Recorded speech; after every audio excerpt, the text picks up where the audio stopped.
New Thought Media Network. We are a global broadcast network of positive music, media, and entertainment, inspiring humanity's evolution along the journey of enlightenment and creating a world of love, peace, empowerment, and prosperity for all. New Thought Media Network. Positively inspiring.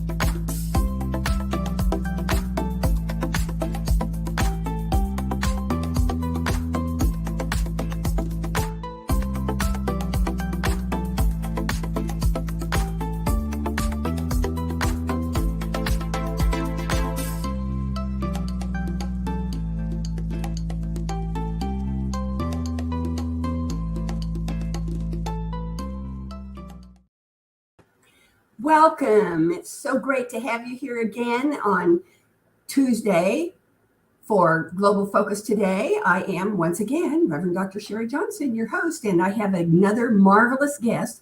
Our guest today is Reverend Karen Linsley. She's an ordained minister with Centers for Spiritual Living, and she's a focus minister, and her ministry is called, sit back, her ministry is called Fearlessly Feral Living. Now, doesn't that pique your interest? She believes that everyone can live successfully, fearlessly, which is free, and feral, which is wild. She facilitates this through her podcasts, her writings, her retreats, and her workshops. In addition, she serves as an interim minister with Centers for Spiritual Living, which is, by my way of thinking, the toughest pulpit ministry there is interim ministry. She lives on a 2.5-acre ranchette in northern Nevada, a half hour away from everything, with her 2 horses, 2 dogs, and a cat. Just call her Moses, because all she needs is an ark and another cat. In her spare time, she enjoys gardening, cooking, rock hounding. I want to know what rock hounding is, and horseback riding. Please welcome Reverend Karen Lindsey of Fearlessly Feral Living. So tell me about rock hounding. What is rock hounding? Oh, well, first of all, thank you very much for having me, Sharri. And rock hounding is really basically hunting for rocks. So I live in Nevada. We have rocks. Rocks breed in the night in Nevada here. They're here. There's rocks everywhere. And so we have these rock, I call them, they're clubs. So we have rock clubs, but they call themselves usually gem and mineral societies. And we organize rock.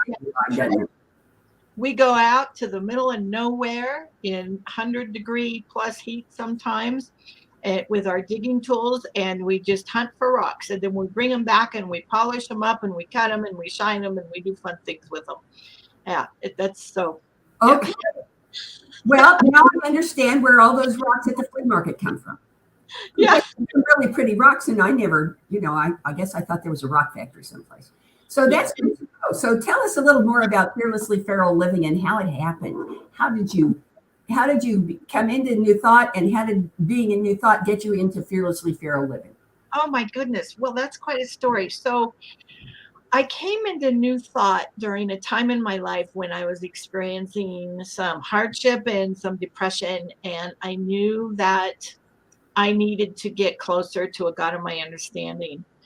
And New Thought was right there for me because my father was a minister with Centers for Spiritual Living way back before they ever called it that. He became a minister when I was 6 years old. No, I'm sorry. He became a practitioner when I was 6 years old. And so I kind of grew up around it and heard, your thoughts are powerful, and, all the catch stuff that we throw around. I heard all that growing up. And so I knew where to go when I needed to do something more and deeper and better in my life. So I started going to my local Center for Spiritual Living, which was at the time in Carson City, Nevada, and started taking classes immediately. I was never interested in church. Didn't like church. Part of it was that I was I was the owner and operator of a very successful photography business, and I was working late Saturday nights photographing weddings. So getting up on Sunday mornings and looking appropriate for church and being awake for church on Sunday mornings just wasn't on my list of things to do. But back then, I didn't like to pray in public. I didn't like to sing in public. I was kind of shut down. I didn't, yeah, it was, but I didn't like the churchy stuff, but I loved the classes. And I started taking classes, and I knew from the first class, I didn't know why. I get these messages, and I never know. A lot of the times I don't know why. I just know I need to honor them. And the message was become a practitioner. And so I did. I became a practitioner, and I was good there because remember, I don't like church. And people, I was good being a practitioner. I set up a teaching chapter in Tahoe where I lived, which was about 40 minutes away from Carson City. And I was good. I had a website. I taught classes. Devoted a room in my studio and set it up as a classroom and did the teaching chapter thing. And life threw some more changes and challenges at me. And meanwhile, there were people poking at me to become a minister. And I didn't want to be a minister. I've never been interested in pulpit ministry. And you mentioned in my intro that you thought interim ministry was one of the most difficult ministry jobs to do. Well, I guess I'm kind of weird because I love interim ministry. I love going into a place where people are a hot mess. I love going into a place where people have had a loss. They're confused, they're angry, they're sad, they're grieving, and they don't know what to do or when to do it. And I can go in and say, I'm here, and support them and hold up a light for them while they do a little bit of digging and they go within and help them grieve and facilitate forgiveness and do all that stuff that just, it gives me the chills just talking about it. And I love that aspect, and give me an opportunity to facilitate someone moving from that sort of angst and dismay and grief into something that's beautiful and more better than anything they could have imagined. That's where I like to shine. And that's kind of how Fearlessly Feral was born, because this was before I became an interim minister. I was thinking about, what do you want to do with your ministry, Karen? They ask you that eternally in ministerial school. What are you going to do with your ministry? And my answer was never pulpit. It was never pulpit. I knew what I didn't want, but I didn't know what I did want. And so it took a while, but I knew I wanted to help people live happily. I wanted to help people live in peace. I wanted to help people be joyous in life. I wanted to let people see that they could live a life with absolutely no limits, none. And so I started there. And then I started thinking of a name, and I wanted Wild and Free Living. That was taken. And it was taken by the oddest place. It was some sort of school for children's school. And they called it Wild and Free Living. And I'm like, why are you taking my name? You can't have my name. Well, they already had it. So I had to come up with a new name. So, the thesaurus sometimes is my best friend. And I just started looking up equivalents, and Fearlessly Feral fit me. It fits. Fits my lifestyle. It fits me. It fits who and what I am. I am a bit wild. Well, what amuses me is that I think it's the ideal name for an interim minister. It is. You go into, as you said it, a hot mess. You clean the mess. You pick up your broom and your bucket, and you leave. Yeah, and then I go. Takes over. That seems to me, like you do all the hard work, and then you go away and let somebody else have the easy part. And it just amazes me. I am in awe of your spirit and your. Well, thank you.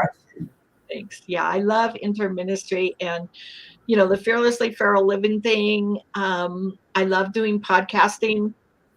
I love writing. And so I do a blog. Honestly, there's no set schedule with my podcast or my blog. Remember, I'm wild. So I do a blog when I damn well feel like it. I do a podcast when I feel like it.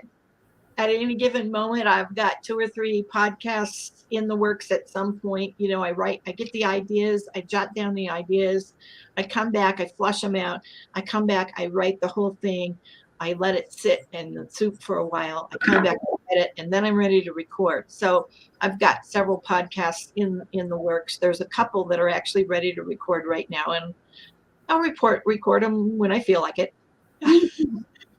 I taught college for 35 years. I'm so regimented that I can't live without my calendar. Yeah.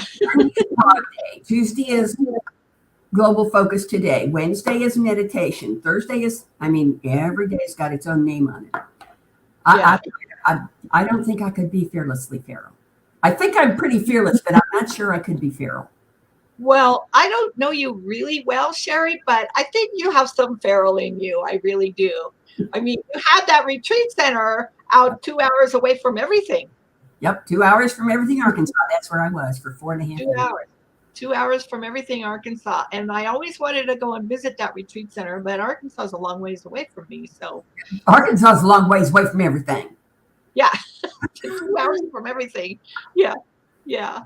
So how did you get from podcasts and writing and blogs to interim ministry? Those are, I can see how the skills of fearlessly feral living would adapt very well to interim ministry, but what made you walk through that door?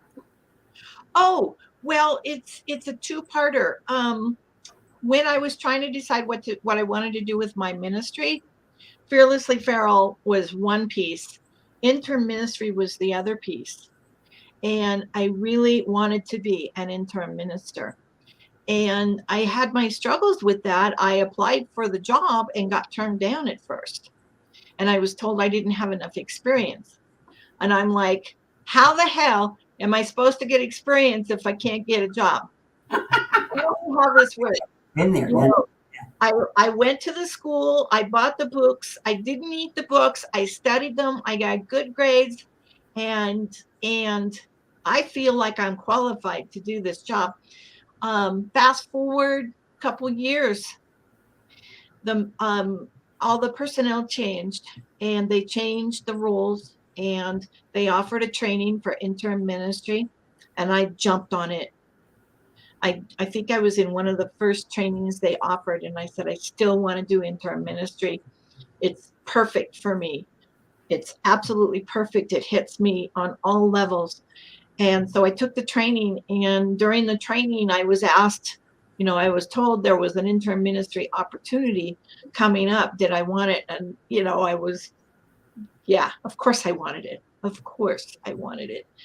And I was off and running after that. Great.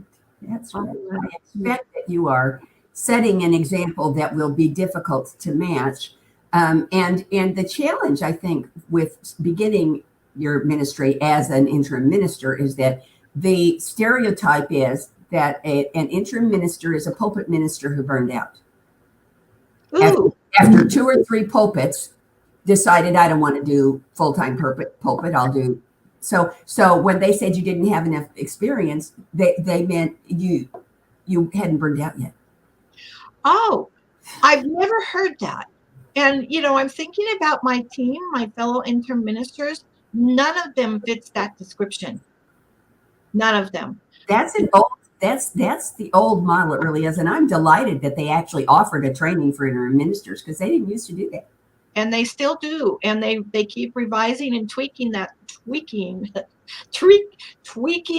training. Try and say that fast. They keep revising it and improving it and making it better. And they're now recommending it for all ministers, not just people who want to be interim ministers. There's some really good, yummy stuff in that training. And it's awesome. And, my fellow interim ministers, we meet once a month and talk, and none of them fits that profile. We are all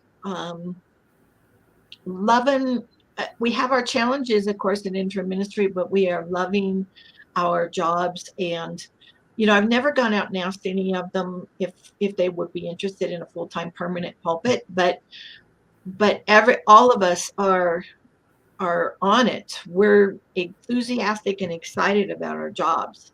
So you just gave me a great segue. What's the biggest challenge in being an interim minister?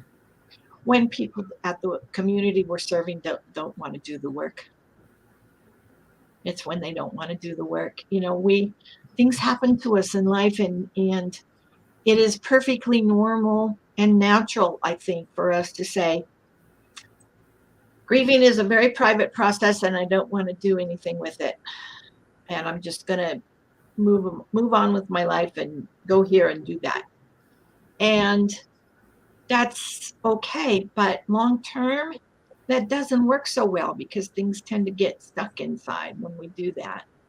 So, they have felt when a community loses their minister, the loss is profound. And it's big and it's huge.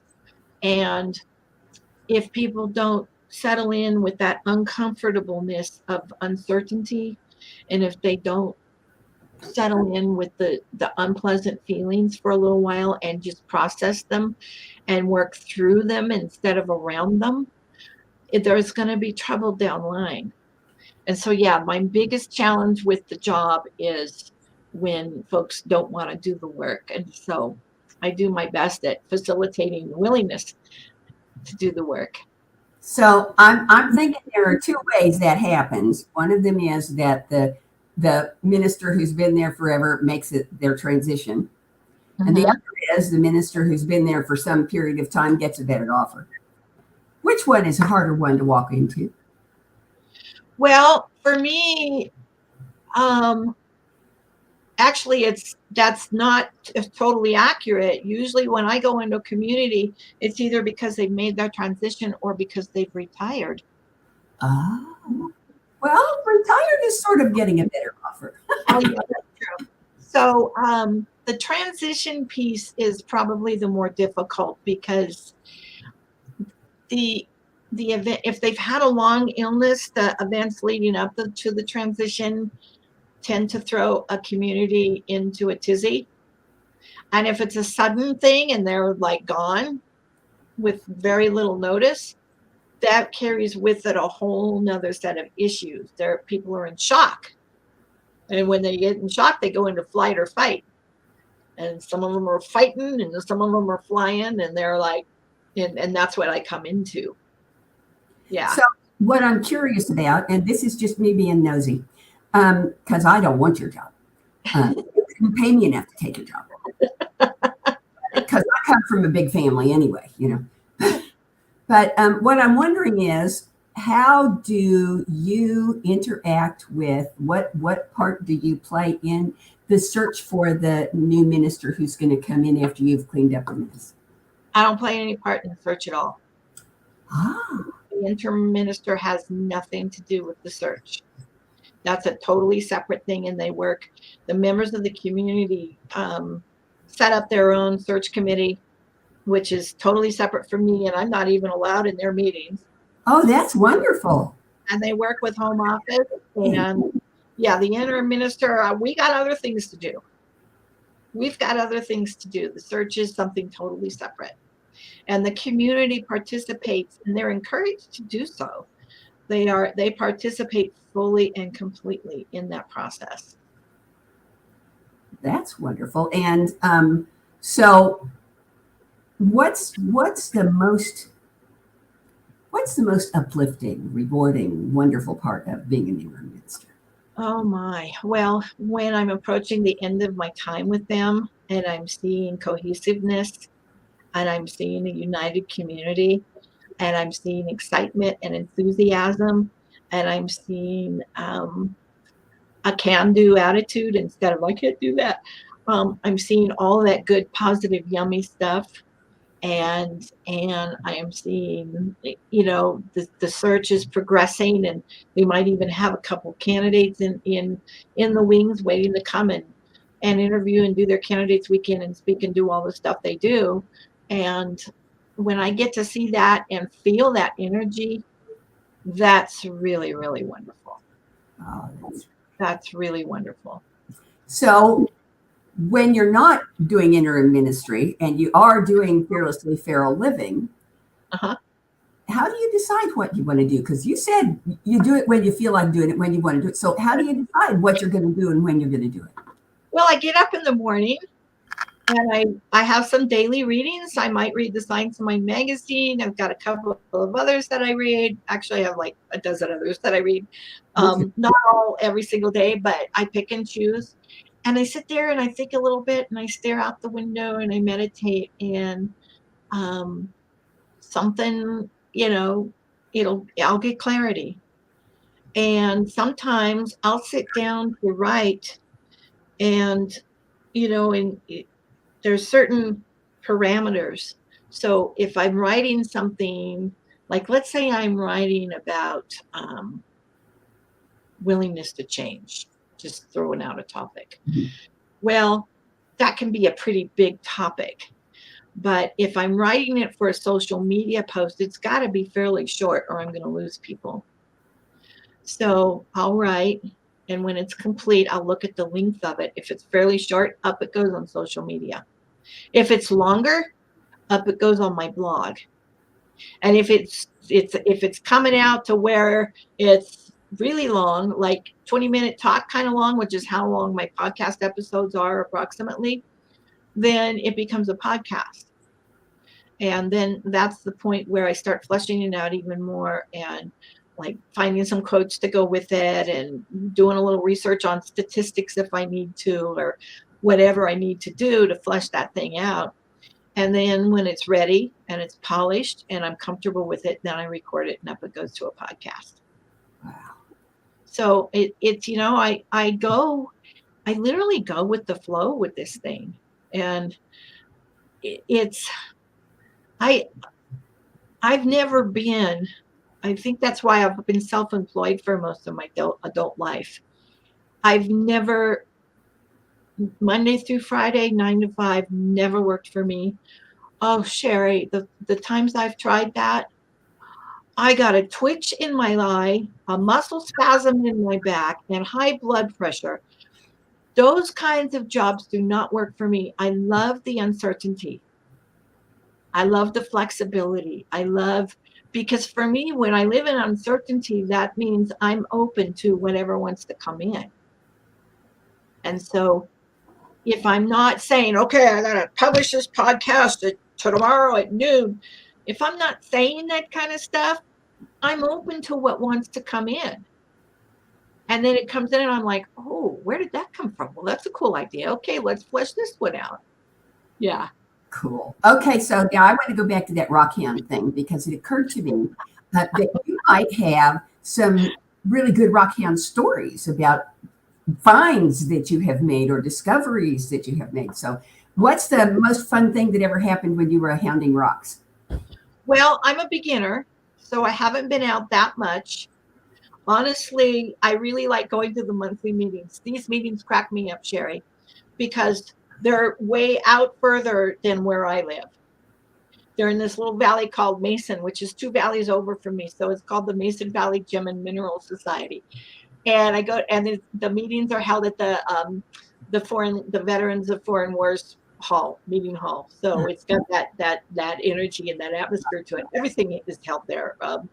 And so we meet there, and there's a lot of what I call desert hermits come to this meeting. And Nevada has a lot of people that live out in the desert. They're off grid. They have their own, they live off solar. They're not hooked up to Nevada Energy. They're not hooked up to the power. They have their own well for water. They're truly off grid living, and I call them Nevada hermits. And Lord knows what they do. I mean, if you drive across the state of Nevada, you'll see these little trailers out there in the middle of the desert, out in the middle of nowhere, and these people living out there. And so a lot of these folks, come to our meetings, and we talk about where we're going to go on the next rock hounding trip. And my most favorite part is everybody brings some rocks in, and we have a little raffle at the end of the meeting. And you get to choose your rock. And then once a year, we have an auction, and we donate the money to, well, we use a lot of the money to pay for our insurance and things like that, but we also donate some to various organizations. And it's just really wonderful. And to see some of the things these people make with these rocks is absolutely beautiful. If I had known you were asking, I would have brought some samples in. But yeah, it's gorgeous. So the last rock hounding trip I went on was a spur of the moment thing.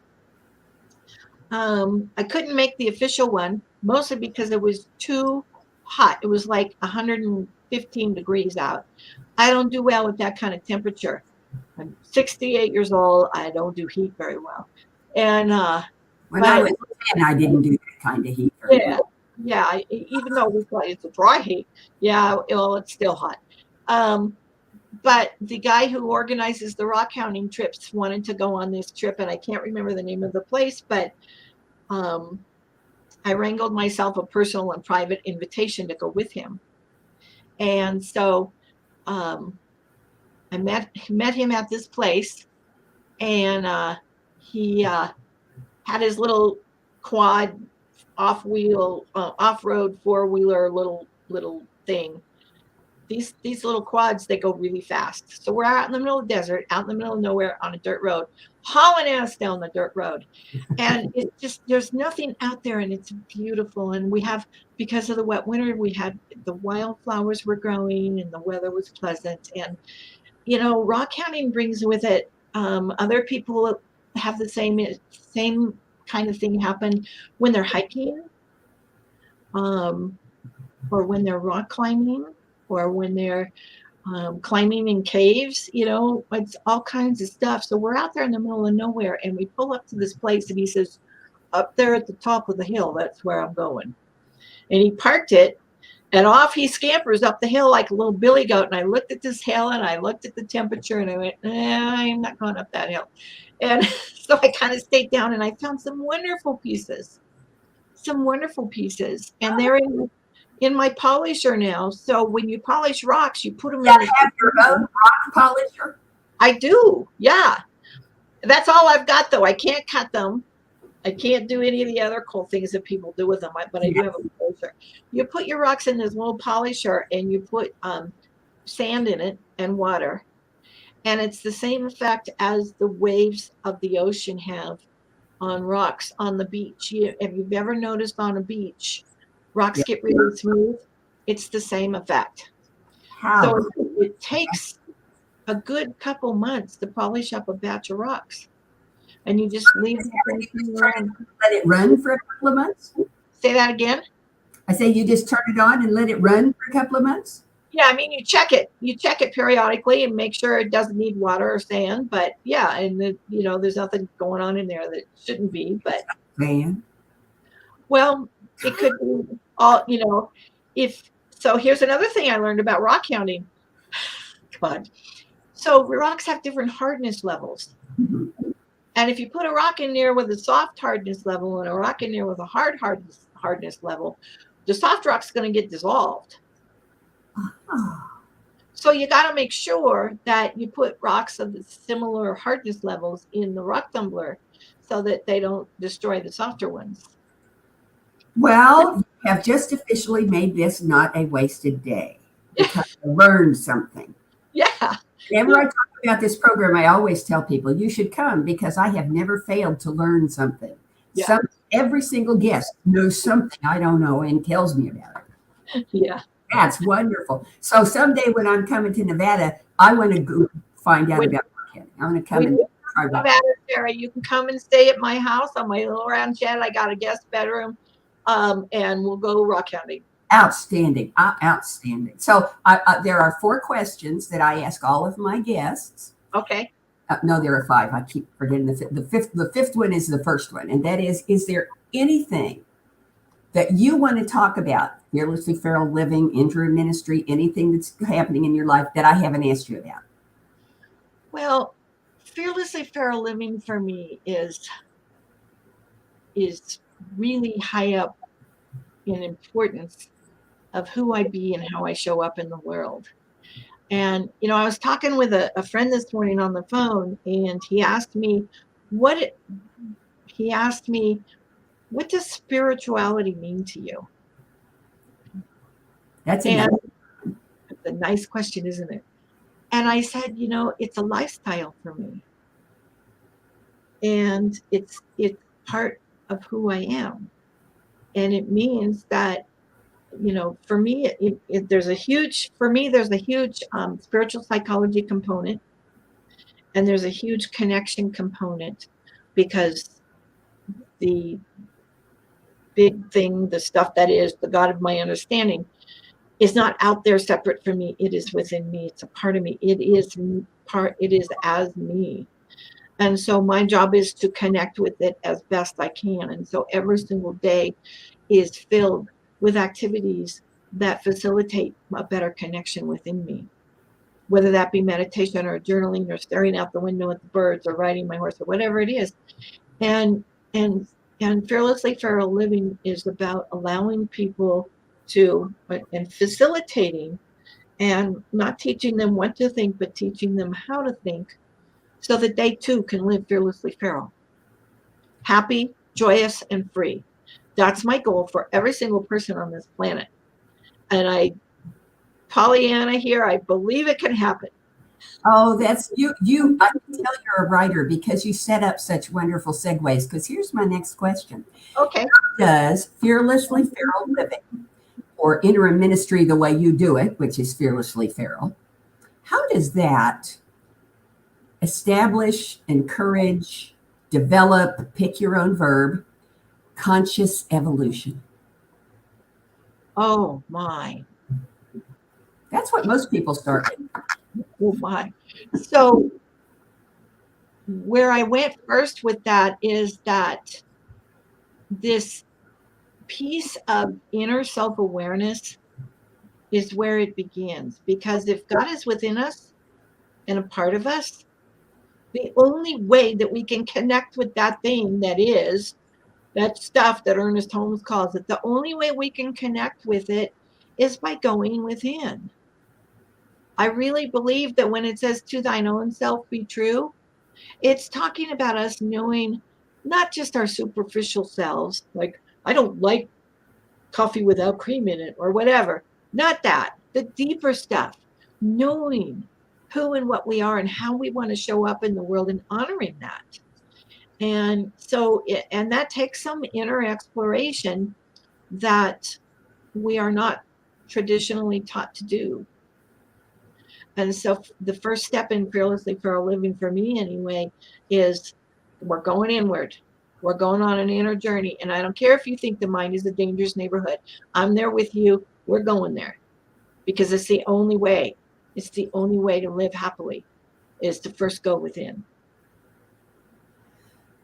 Okay, I'll take that. All right, here's the next one. It sounds like the same question, but it's different. Okay.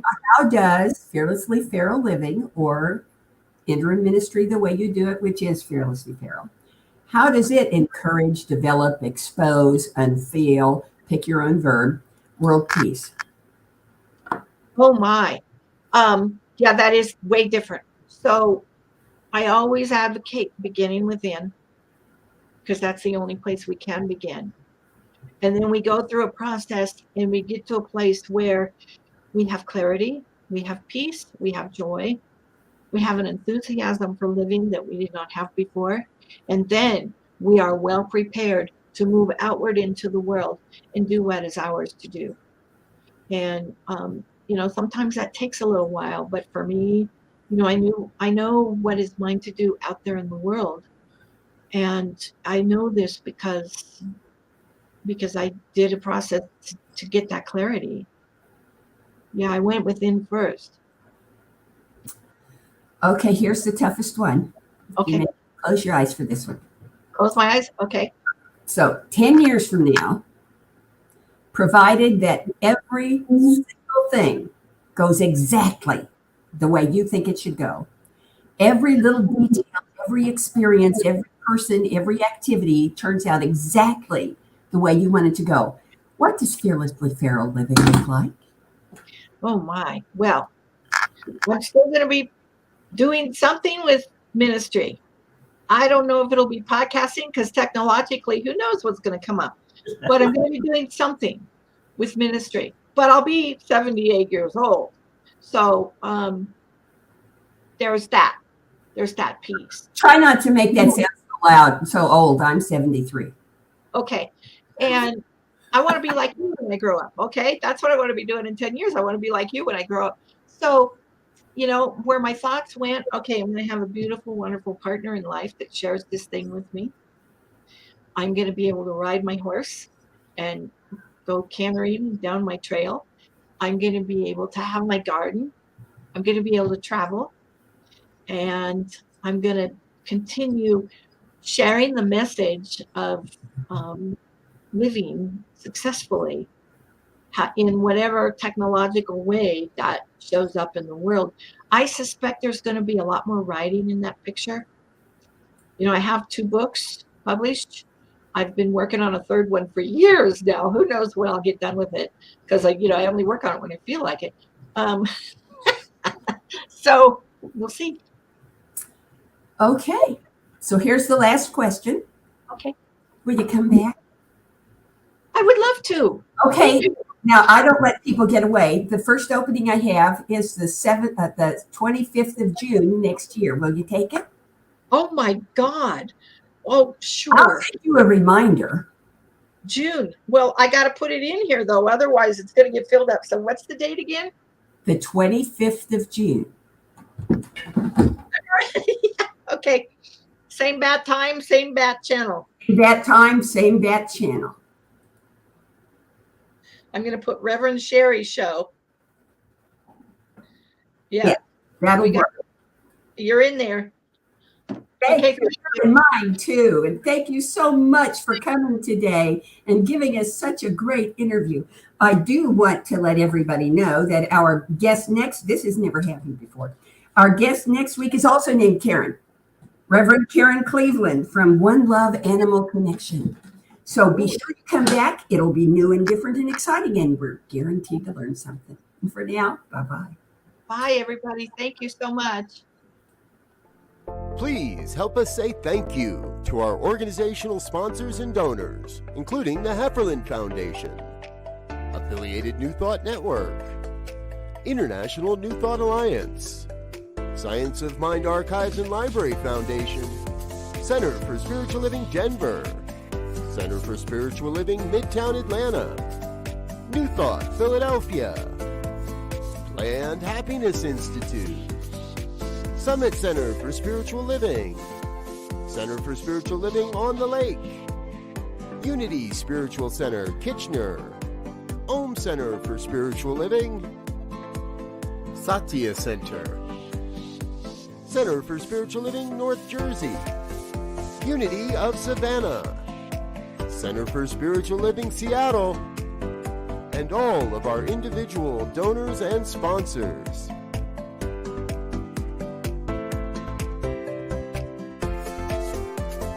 Thank you for being a part of the New Thought Media Network.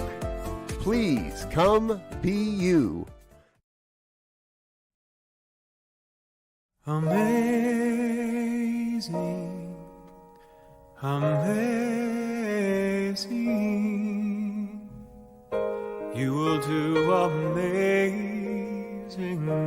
things. Amazing, amazing,